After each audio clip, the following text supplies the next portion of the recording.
Hello students, आपको alkene बताना था हमें, तो देख लीजिएगा। एल्केन मैं घर पे पढ़ा रहा हूँ, ठीक है। और यहाँ पे लाइट की सुविधा थोड़ा कम है, अभी स्टार्टिंग है, कोचिंग में नहीं हूँ।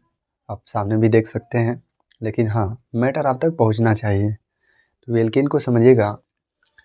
देखिए, एल्केन एल्केन वह संतृप्त हाइड्रोकार्बन होता है जिसमें कार्बन कार्बन के बीच या कार्बन हाइड्रोजन के बीच सिंगल बॉन्ड को हिंदी में कहते हैं एकल बंध उपस्थित होता है या पाया जाता है या प्रेजेंट रहता है, उसे एल्केन कहते हैं। ठीक, एक बार और, एल्केन वे सैचुरेटेड हाइड्रोकार्बन होते हैं जो कार्बन सिंगल बॉन्ड हाइड्रोजन से मिलकर बने होते हैं, एल्केन कहलाते हैं। ओके, सैचुरेटेड का मतलब होता है संतृप्त, और संतृप्त का मतलब होता है सभी बंध सिंगल हो। ठीक, all the bonds are single. इसलिए ए वेरी स्टेबल होते हैं।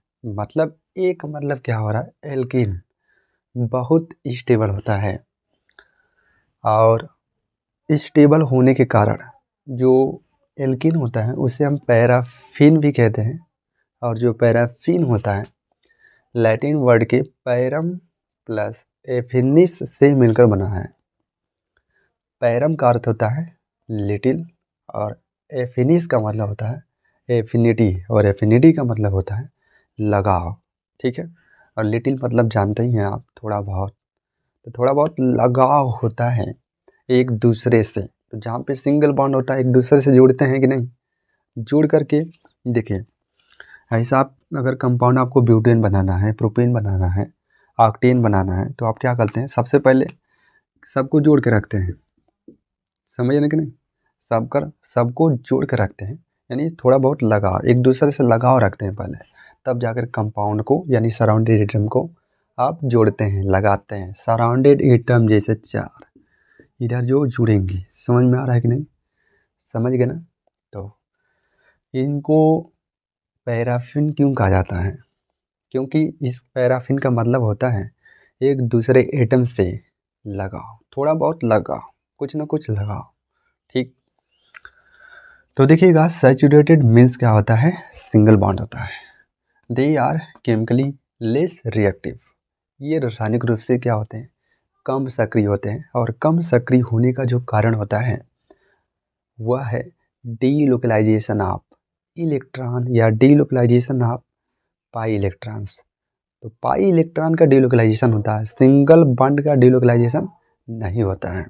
तो सबसे ज़्यादा ट्रिपल बॉन्ड का डीलोकलाइजेशन होता है, उसके बाद डबल बॉन्ड का होता है, उसके बाद सिंगल बॉन्ड का। और जहाँ पे सिंगल बॉन्ड होता है वहाँ पे sp3 होता है, जहाँ पे डबल होता है वहाँ पे sp2 होता है, जहाँ पे ट्रिपल बॉन्ड होता है वहाँ पे sp होता है।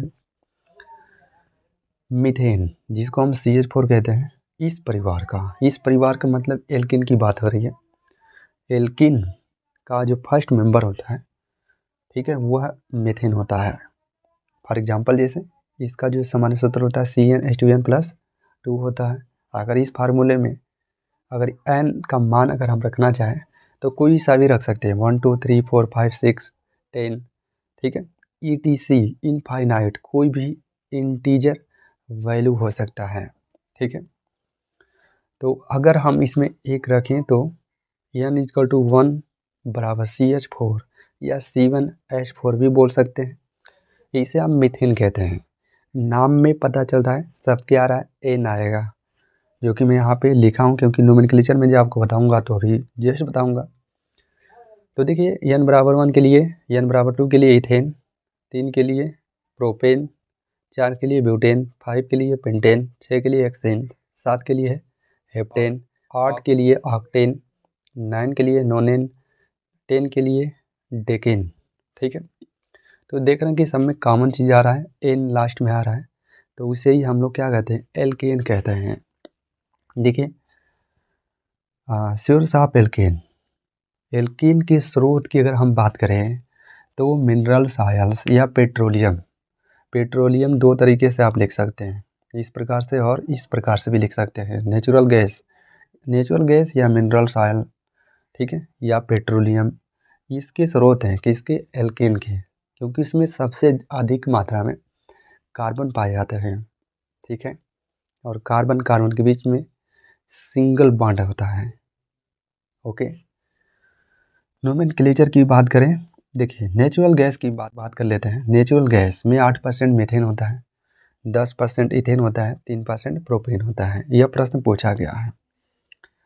नोमेनक्लेचर ऑफ एल्केन, ए का मतलब एल्केन समझ लीजिएगा, लिख लीजिएगा। सफिक्स मतलब एल्केन की नामकरण में जो सफिक्स लगाते हैं, एन लगाते हैं, क्या लगाते हैं, एन। उसके बाद देखिएगा, there are 3 system of nomenclature of alkenes. Alkene के बनाने की जो विधियाँ हैं, 3 विधियाँ हैं। अभी तक शायद आप इंटरमीडिएट में 2 मेथड्स आप लोग पढ़े होंगे, लेकिन यहाँ पे 3 विधि पढ़ना है, 3 विधि पढ़ना है। एक को बोलते हैं ट्राइवियल सिस्टम, जिसे हम कॉमन मेथड या कॉमन विधि कहते हैं। हिंदी में बोलते हैं सार्थक या सामान्य विधि। समझ में आ रहा है?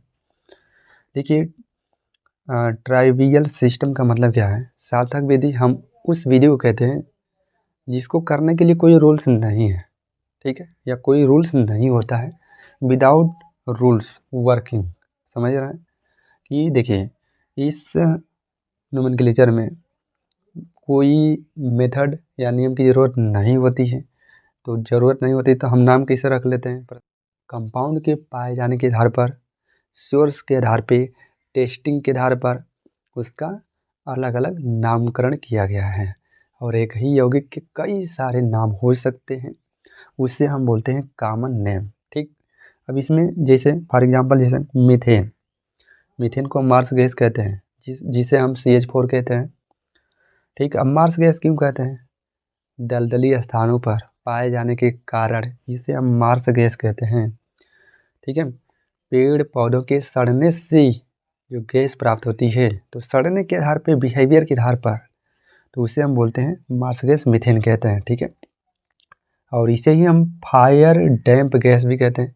अब यह क्यों कहते हैं फायर डैम्प गैस, देखिए फायर नाम से पता चल रहा है, फायर मतलब आग। आग का मतलब यह जब वायु से रिएक्ट करती हैं, अभिक्रिया करती है, तो विस्फोट बनाती है। विस्फोट का मतलब आग लग जाती है, ठीक है। उसके बाद देखिएगा, तो इन्हीं सब मतलब बिहेवियर के आधार पे नोमेनक्लेचर करना। समझ पा रहे हैं कि नहीं? और भी एग्जांपल देख लीजिए। मिथेनॉल को हम वुड स्पिरिट कहते हैं, और वुड स्पिरिट इसलिए कहते हैं क्योंकि इसके पाए जाने के आधार पे, मतलब लकड़ी के भंजक घासों से प्राप्त किया गया था, इसलिए इसे हम वुड स्पिरिट कहते हैं। HCOOH, इसे हम एंट मतलब चींटी, मतलब इसे हम फार्मिका कहते हैं। फार्मिका का मतलब होता है एंट मतलब चींटी के भंजक आसवन से प्राप्त किया गया था, ठीक। तो ये सब बिहेवियर के आधार पे हैं। इसमें कमी क्या थी, देखिए, इसमें डीमेरिट का मतलब ये था कि वर्तमान समय में लगभग 40 से 50 लाख यौगिक या कंपाउंड ज्ञात हैं। तो 40 से 50 लाख यौगिकों का नामकरण याद कर पाना संभव है नहीं, है ना। तो कुछ ऐसा मेथड है जिसको हमें केवल समझना हो, और उस समझने के आधार पे हम बता पाएँ, तभी अब विधि आई, डेराइव्ड सिस्टम और IUPAC सिस्टम, ठीक। तो इतना कॉन्सेप्ट आप लोग तैयार करिएगा, बाकी मैं कल के वीडियो में डेराइव्ड सिस्टम और IUPAC सिस्टम बताऊंगा, ठीक है।